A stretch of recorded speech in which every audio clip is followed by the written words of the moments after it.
Happy Friday. It is June 3rd, 2022, and I am in Atlanta, Georgia, back outside again, since the temperatures today are only going to be 82 instead of 90.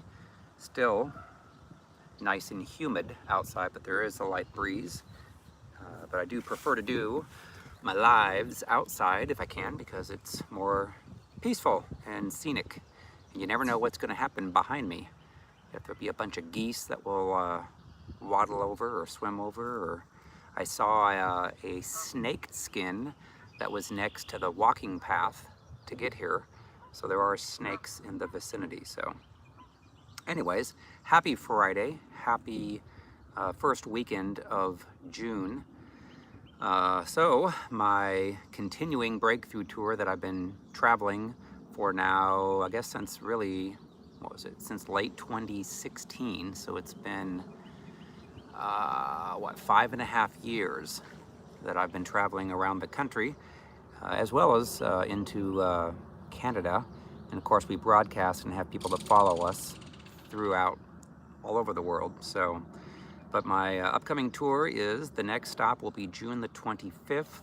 That is 3 weeks from this Saturday. We'll be in Oklahoma City, Oklahoma, at the Renaissance Waterford Hotel. Saw some more people that were signing up for that on Eventbrite this week. And then June 26th will be the next Worldwide Deliverance session. That is at 9 p.m. on Facebook and on YouTube. And then July 8th and 9th will be in Billings, Montana at the Everlasting Covenant Congregation. Been there several times before. July 31st, Worldwide Deliverance session, and we'll continue to add more throughout the summer. So, topic of the day is the enemy is increasing spiritual warfare, so it's time to push back harder. So I've had a lot of people who have reached out to me in the last several weeks saying, oh my gosh, I have been going through more attacks than ever before, than they could remember.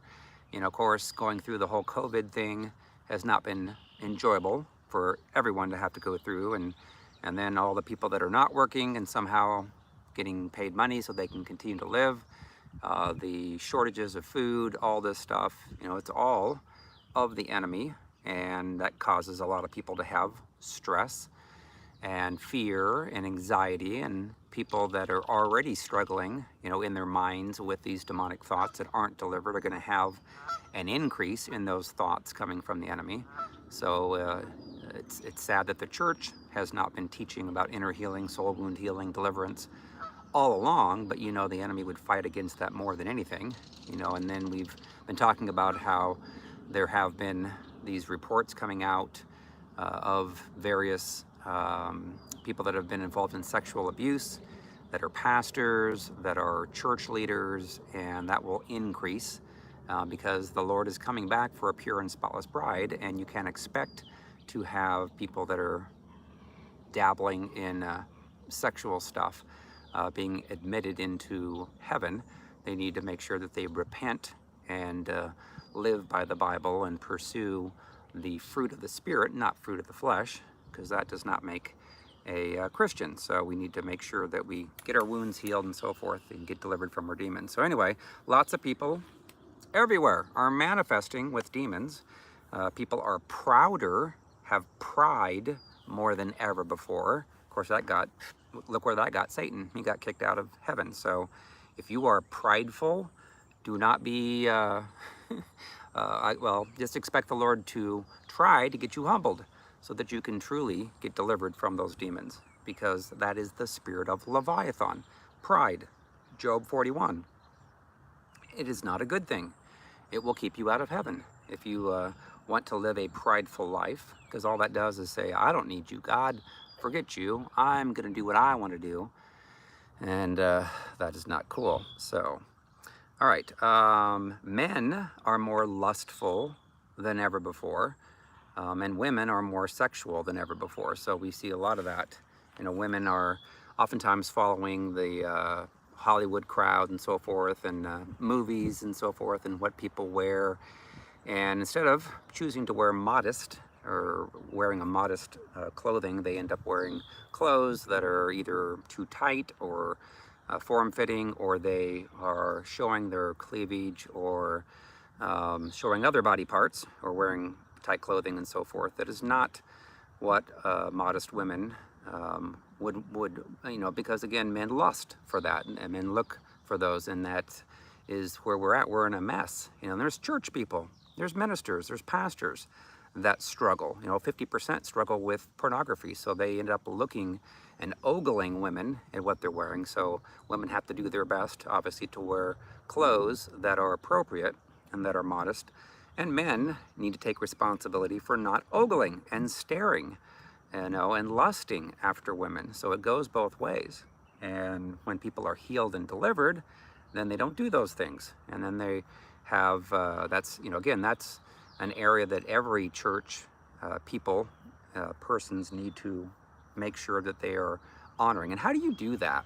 What I always say is, you know, if Jesus were next to you, you know, in your car, at the gym, at the pool, what would you wear? Would you change what you're wearing? And in many cases, they probably would.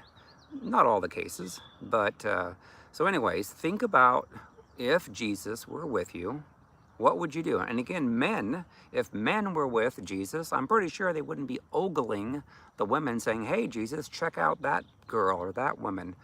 You know, that's not what they would probably do. They would try to act like they were so godly and pure. But how do you get yourself healed? Well, you need to go back to those wounds when you were growing up and how you were brought up, and ask the Lord to take, you know, take lust away, take sexuality or overt sexuality away, and replace it with God's righteousness and holiness. So anyway, a lot of that stuff, we could talk about that on a whole session by itself. Other things, those who are doing their best to obey the Bible and behave godly are having more pressure coming against them from ungodly people than ever before. There are people that are isolating themselves from godly people, from good people, you know, and that's, you got to be careful with that. You know, understanding that there are a lot of people that are not godly that you want to move yourself away from. But let's say that you do have some people, maybe there's some people, maybe they're on, you know, social media. I know there's a lot of people that follow our ministry that they're like, boy, we can't find churches that teach what you're teaching. You know, and our church is preaching that Christians can't have demons, but we know that that's a lie. What do I do? Where do I go to church at if I can't find the church that's speaking the whole truth? You know, again, I'm like, well, you need to supplement and make sure that you're getting fed the right truth. And it may be that you go to social media and you follow some people that are living a godly life and that are having the fruit of the Spirit in their lives, and you can sense it. The Lord will show you. I've had a lot of people that have said the Lord and the Holy Spirit told them to follow the ministry, and when it was shared by people that were their friends on Facebook and so forth. So, but you can get dreams. The Lord will oftentimes show you dreams of people that you can trust. You know, oftentimes you can sense it when they are speaking, if there's a humility or if there's a false humility. A lot of people have a false humility where they act super sweet and nice and act like a victim and so forth. So, all right, other things.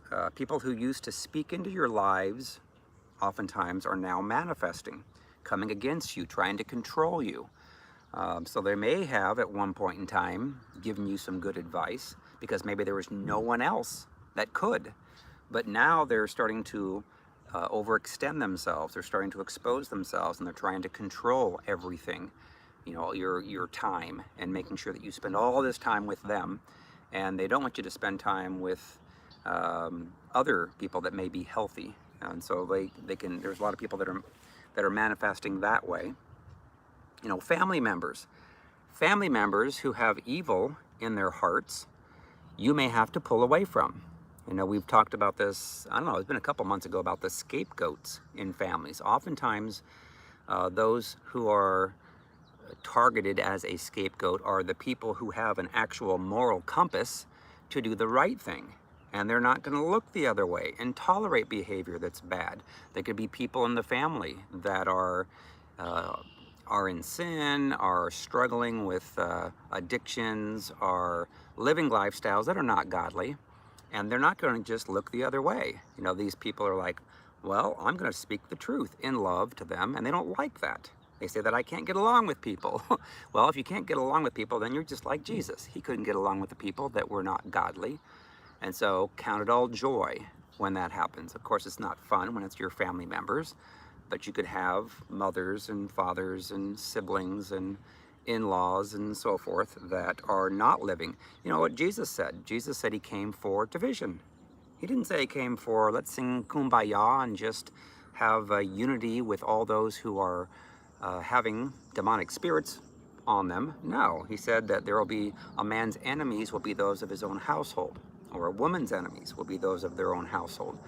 You know, father against son, son against father, mother against daughter, mother-in-law against daughter-in-law, could be husband and wife. If a person's serving evil, and they can act like they're Christians, they can go to church, but they, you know, what is their fruit? The Lord looks upon the fruit, looks on the heart. So those that have family members that are not where they should be, oftentimes those people are manifesting more now than ever before, trying to attack those who have a moral compass, who have a godliness in them, because they want to blame them for everything. It's really the demonic spirits in them that hate the Jesus in their family members that are godly. All right, so Satan's people are also lying more than ever before, gossiping about godly people more than ever before. Of course, politically in America, so many have given themselves over to Satan, and they're freaking out now, attacking people who are exposing them in the truth. So we're seeing more and more of that. And what does the Bible say about this? Well, 2 Timothy 3:1-9 says, "But know this, that in the last days perilous times will come." In fact, I'm going to stop there. I remember when my mom read this to me when I was like, I don't know, 8 years old, 9 years old. And I was reading through that and I'm like, oh my gosh, that would be bad. You know, if people are so prideful and arrogant and being evil, I'm like, I don't know if I want to live to see that manifest in my lifetime. And now we are seeing it. So what does it all say? It says, "For men will be lovers of themselves." Of course, we see that all the time on social media, on Hollywood, on documentaries and so forth. People that are so prideful, so full of themselves, lovers of money, boasters, proud, blasphemers, disobedient to parents, unthankful, unholy, unloving, unforgiving, slanderers, without self-control, brutal, despisers of good, traitors, headstrong, haughty, lovers of pleasure rather than lovers of God, having a form of godliness but denying its power, and from such people turn away. For of this sort are those who creep into households and make captives of gullible women loaded down with sins, led away by various lusts, always learning and never able to come to the knowledge of the truth.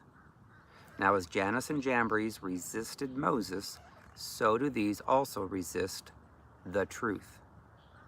Men of corrupt minds disapproved concerning the faith, but they will progress no further, for their folly will be manifest to all, as theirs also was.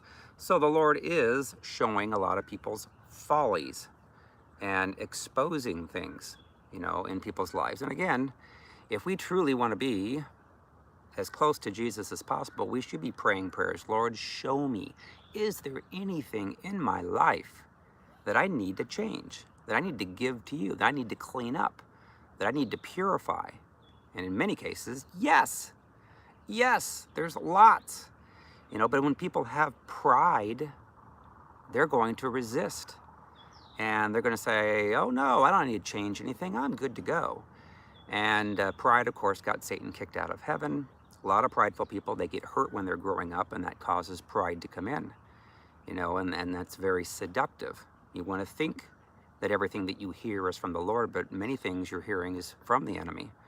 You know, so how do you overcome this increase in warfare? And the first thing, paramount before anything, is to make sure that you pursue getting your soul wounds healed, getting delivered from your demons. Why is that so critical? I mean, that's the number one thing. Because if you have legal rights, or the demons have legal rights rather, to torment you, then guess what? When you have other people with demonic spirits, say that they're into witchcraft, that gives an open door for them to put curses upon you, to astral project, to listen into your conversations, all these things. So there are witches out there, they're in the church. So it allows those open doors to be such that will give you even more torment. When you've closed those doors, when you've forgiven all who have hurt you, you've repented for your sin, you repented for your pride, you're walking a life that is congruent with Jesus and the Bible, you're having the fruit of the Spirit as evidence, you have humility, sexual purity in your life, then what happens is those demonic spirits don't have legal rights. You're not going to get those thousands of thoughts a day. Did you know that in 2005, there was a study done by the National Science Foundation that found that the average person could have up to 12,000 or more thoughts a day? 12,000 or more thoughts a day. Of those thoughts, 80% were negative. 95% were the same thoughts they had the day before. So those were demonic. In large part, a lot of people that are not healed and delivered are going to have all these demonic thoughts causing them to have anxiety, to have fear, to have depression, to have suicidal thoughts. That we've had testimonies from people that said, you know what? I don't have those thoughts anymore. Some people, they were dramatically delivered in one session, but typically it's a process. Like for me, I got deliverance, but I still, and it dramatically changed me, this is in 2008, but still for the next couple of years, I had to take the thoughts captive that would come from the enemy. And the Lord started telling me, like, Nelson, why are you listening to these demonic spirits speak to you? And I'm like, I don't know, because I always have. And the Lord's like, well, take the thoughts captive. Don't let them even speak 3 words. So I specifically was intentional with all these thoughts that came to me during the day, and I practiced taking those thoughts captive, like we're supposed to, like Paul talked about in Corinthians. So essentially, when you start doing that, then that shuts down the voices of the enemy, causing you to get into fear and anxiety and anger and bitterness and self-destructive type tendencies. And again, we've seen people that have followed the ministry that seen those same results. Well, then at that point, that goes a long ways to giving you peace. And so it's essential, that we need to make sure that we are pursuing healing and deliverance. Because if you're not healed and delivered, and again, it's normally a process. Sometimes it may take a year to be completed with that, or it may, and really, truth be told, probably it's never going to end. We're going to always try to get every legal right that a demonic spirit could have out, so that we don't have to struggle, with, like, say, with lust. If you continue to look at women, or women looking at men, looking inappropriately at their various body parts, say their butt or their other parts, and if you don't stop and look away, then that's going to give open doors to the enemy to continue. There's a lot of people that are, anywhere you go, you have a high percentage chance of people lusting. So you have to make sure that you do your part to not invite that. And then there's some people that want to invite that. They like the attention, and then they act like they don't. but there are people, obviously, that they're not healed and delivered yet of those wounds. So anyway, first thing that you should do if you're wanting to minimize the spiritual attacks is to make sure that you're pursuing inner healing and deliverance. And again, that's a process. Some people say, well, I've already gone through the prayers, I'm good to go. And they're not completely done yet. They may have started the process. I'm like, continue. Well, have the Lord show you if is there anything in my life that I'm doing, anything that maybe is an addiction. Maybe it's the addiction could be, listening to music, I don't know, rap music that has words that are sexually seductive. Maybe you're watching TV programs, movies, and so forth that are sexually seductive, or their words, or there's curse words in it. You know, that grieves the Holy Spirit. If you're not healed and delivered yet, you will think that that's fine, that that's okay. And it's not. You know, as you become more Christ-like, that stuff doesn't attract you anymore. So that's kind of a measure. Again, I put a lot of that stuff in my book, Freedom from Soul Wounds and Demons. So if you've not read that yet, there's a whole chapter in there about open doors that the enemy has to us. You know, of course, I've talked about yoga, but there's various things. You know, of course, we all know about occult activity. Shouldn't be doing that. But there's subtle things that we allow into our life. You know, one of the big things, you know, that I always would focus on is your eye gate. You know, if you're staring at things or you're watching things you shouldn't be watching, the Holy Spirit will convict you. Like on your phone, for instance. You know, I'm flipping through my phone, and occasionally there'll be an ad that's not a good ad. And then I'll have to make sure that I don't stare upon it. You know, again, I'm on TikTok. I do TikTok videos, and apparently the more, if you look at things that are ungodly, they'll bring you more things. So thankfully, I don't see those things. Occasionally there may be something that would pop up, and I have to make sure that I flip through that, because I don't want to be lusting after anything, you know. And so you have to guard that. Same thing with your ear gate, is don't be listening to things. You know, people that are cursing, you know, that shows a sign that they're not completely healed and delivered yet. If they think it's okay to say curse words, you know, it's interesting. I'll stop there. Is I watched this movie called Stand By Me, and I watched it when I was probably, I don't know, 16 years old, I think, something like that. And all I remember is what River Phoenix was in it. The other guy with the glasses was in it. And there was a kid that's body was killed, or he got hit by a train, I think, and they were trying to find the body. And then they ran across this tracks that was over a river. Well, when I visited Bernie, California, Northern California, I got to go to where those railroad tracks were at. And so I'm like, wow, this is cool. I should watch the movie again. So I watched the movie again, and I noticed it said it was rated R. And I'm like, R? Why would it be rated R? Well, I started watching, and I was like, oh my gosh, they're cussing. They're cussing a lot throughout this movie. I'm like, this is horrible. Well, it's because I had changed. And I no longer find that acceptable. I don't want to watch movies that have curse words in it. You know, it's not cool. And people that are not healed and delivered, they're going to say, that's fine, everybody does that. Well, you know, we need to make sure that we get rid of all that stuff. So anyway, pursue living a righteous life. Align your life with Christ with the fruit of the Spirit. It's another thing that we should be doing. You know, read your Bible. When you take away demonic spirits' legal rights to torment you, then you will experience much more peace in your mind. You won't get all those negative thoughts that will steal your peace. You know, determine this. You know, I've made a determination in my life, is like, I want to be as strong as the strongest and boldest people in the Bible. So Abraham, Moses, Joseph, Paul, you know, they overcame great spiritual warfare. You think about Paul, my gosh, Paul more than anyone, all the abuse that he took.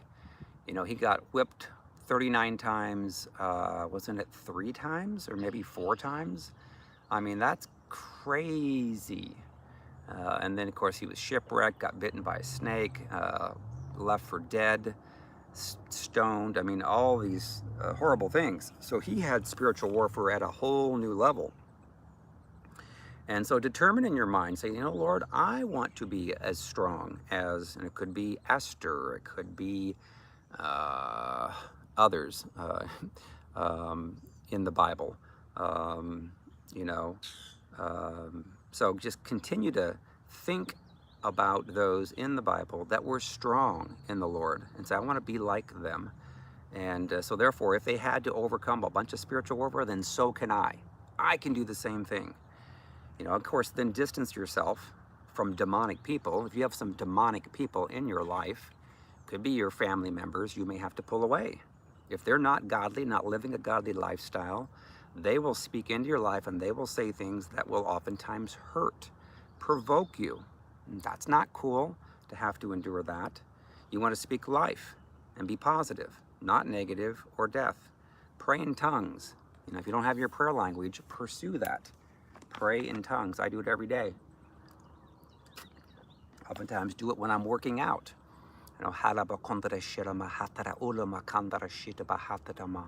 Pray in tongues. That will strengthen you, getting stronger against these attacks.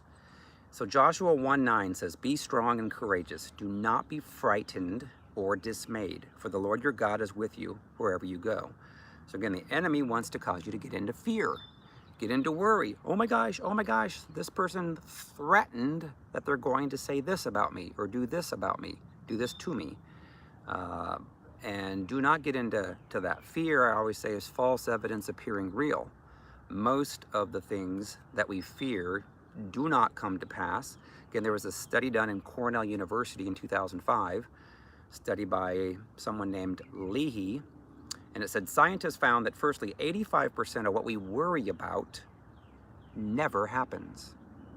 Secondly, with the 15% of the worries that did happen, 79% of the subjects discovered that either they could handle the difficulty better than expected, or that the difficulty taught them a lesson worth learning. The conclusion is that 97% of our worries are baseless, and I would say are demonic. Again, the enemy wants us to keep thinking about things and getting into, complaining and continuing to ruminate on things. And it's okay to think about it, maybe once or twice and ask the Lord about it, pray about it, and then give it to the Lord. But if we continue to let it dominate our thoughts all day long, and the next day, and the next day, well, then you're on the enemy's territory. You're on the demonic spirit's territory, and it's going to steal your peace. Now I've learned there's two different types of attacks. There's those that come to you. Actually, there's three. Through your own thoughts. So again, if you're not healed and delivered yet, then you're going to continue to think about what was said or what was texted or what was communicated to you, and you're going to get angry about it, and you could go on and on and on and on, and then the enemy's got you until you finally say, you know what, I'm going to give that to the Lord. Again, the majority of what we worry about never happens. So don't even worry. Be happy about it. The other types of stuff that can come against us is through other people. So again, you may have to block other people, not read their texts or listen to their phone messages. You may have to not listen or read an email. You may have to block. I've had some people that have had to block their own parents. Why? Because their parents were demonic, and they were saying things and doing things that were intentionally to hurt their children.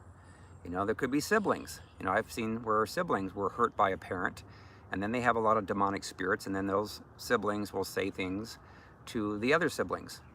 Oftentimes those that were the scapegoat will be given words from other siblings that were not the scapegoat. All right, so let me continue on.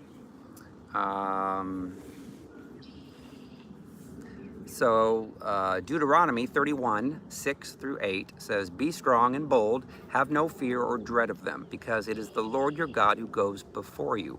He will be with you. He will not fail you or forsake you." Again, Deuteronomy 31:6-8. So we do have to trust the Lord. And yeah, there's times circumstantially that things look bad. In some cases, the Lord is getting you to that point to where you can't do anything about it.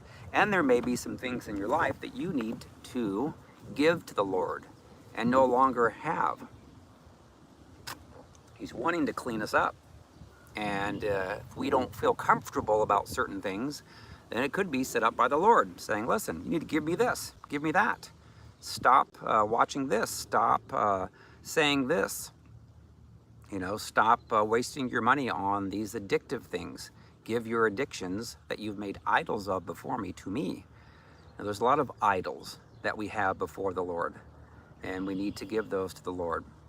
It's painful sometimes, this process of purification, of changing and living a righteous lifestyle.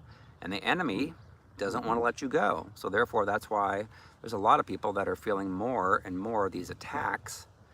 But as we align ourselves with the Lord will have our back. There always will be justice for people who have attacked us in the past. Now, some of those people may have given their lives more to the Lord now, gone through healing and deliverance.